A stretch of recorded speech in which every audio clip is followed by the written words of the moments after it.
আমার নাম হাবিবুল্লাহ তাহির। দাদা বাবার নাম কি? তবিয়ার মোল্লা। কি করেন আপনি? আমি পড়াশোনা করি। পড়াশোনা করি আর কি এই পড়া- চাষবাসের কাজ করি। কি পড়াশোনা করেন? আমি ডিপ্লোমা কমপ্লিট করছি এগ্রিকালচার। কি আছে বলুন তো? আমি আছে পাওয়ার টিলার আছে, আমার পাওয়ার টিলারে ধান উঠাইছে, এখনো ওই টাকা আমি কালেকশন করতেছি।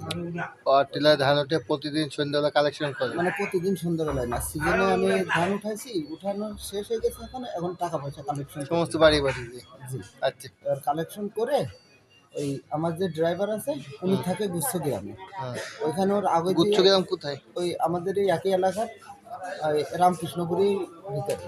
এটা হচ্ছে সরকার থেকে করে দিয়েছে, ওইটা গুচ্ছ গ্রাম। ওইখানে মনে করেন যে ওই আমার সে ড্রাইভারের আগে দিয়ে আসতে গেছি, দিয়ে দিয়ে মানে দিয়ে আসার সময় আমার মনে করেন যে 3-4 জনে মিলে ধরছে। কারা? এখন আমি ওইখানে 2জন চিনছি। কে কে? ওটা হচ্ছে তানভীর একজনের নাম, আর একজনের নাম হচ্ছে আলো বিল্লাল। বিল্লাল। বিল্লাল আর তানভীর। আচ্ছা, এদের বাসা কোথায়? এদের বাসা স্থানীয় বাড়ি তানভীরের ইসালে, থাকে গুচ্ছ গ্রামে। হুম। আর বিল্লালের স্থানীয় বাড়ি এই জয়নগরে, থাকে গুচ্ছ গ্রামে। আচ্ছা। ওইখান থেকে আমার ধরছে, ধরে বলে যে কাছে যা আছে তাই দেওয়ার জন্য। তা আমি না করাতে আমার এখানে বারবির ছুরি মারছে। হুম।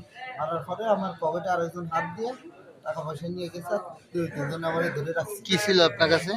আমার কাছে মোটরসাইকেল ছিল। কত টাকা ছিল আপনার কাছে? 10,000 টাকা মতো ছিল। 10,000 টাকা মতো। এই কালেকশনের টাকা। যে কালেকশনের টাকা। আচ্ছা, তা আপনার কাছ থেকে মোটরসাইকেল নিয়ে গেছে? না, মোটরসাইকেল আছে। শুধু টাকা নিয়ে গেছে?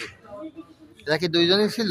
না না, ওই ওদের 2জনকে চিনছি আমি। এরা দুইজন সহ মোট কতজন ছিল? ওই 5 থেকে 6 জন। 5 থেকে 6 জন। ওদের হাতে কি ছিল?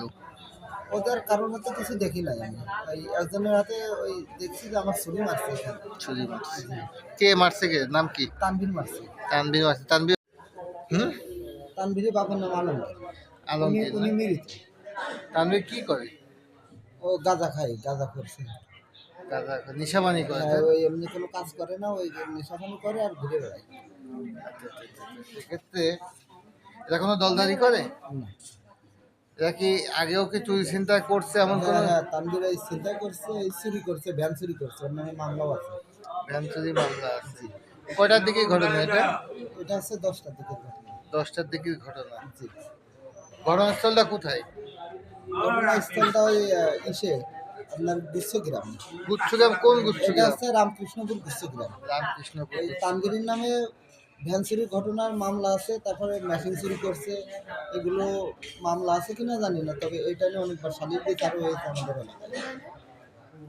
এর আগে কি আগে পরে কি আপনার কোনোদিন হুমকি ধামকি এমন কিছু দিয়েছে না না যে আপনি চান্দা দেন হ্যান তেন হ্যান না তেন? না, এরকম কিছু করে না। আপনি কি কোনো সময় বাইরে ছিলেন? বাইরে বলতে বিদেশ? না। আপনি এই কাজই করেন না? আর লেখাপড়া করেন? আমি লেখাপড়া করি আর এই পাওয়ার টিলারে চাষবাস করি। এই হঠাৎ দেখা হলো আপনার কাছ থেকে কেড়ে নিল, এটাই তো? মানে আমি ওইখানে যখন আগে আসতে গেছিলাম, আমার যে ড্রাইভার ছিল ওনার তো বাইক নাই, আমার বাইকে করে আগে আসতে গেছিলাম। আগে আসার সাথে ওনারা মনে করেন আমার তার ভিতরে নিয়েছে যে আমার টাকা পয়সা এখন আমি কালেকশন করতেছি, ওইটা ওনারা তো জানি। জানেন না? জি। আপনি কত বছর ধরে এই কাজ করতেছেন ধান কাটা? আমি এই ধান কাটা কাজ করতেছি আজ প্রায় 7 থেকে 8 বছর, মানে এসএসসির পর থেকে। আমি পড়াশোনার পাশাপাশি এই কাজ করছি। আপনি কি চান? আমি এর সুস্থ বিচার চাই। আপনাকে মামলা করবেন? জি।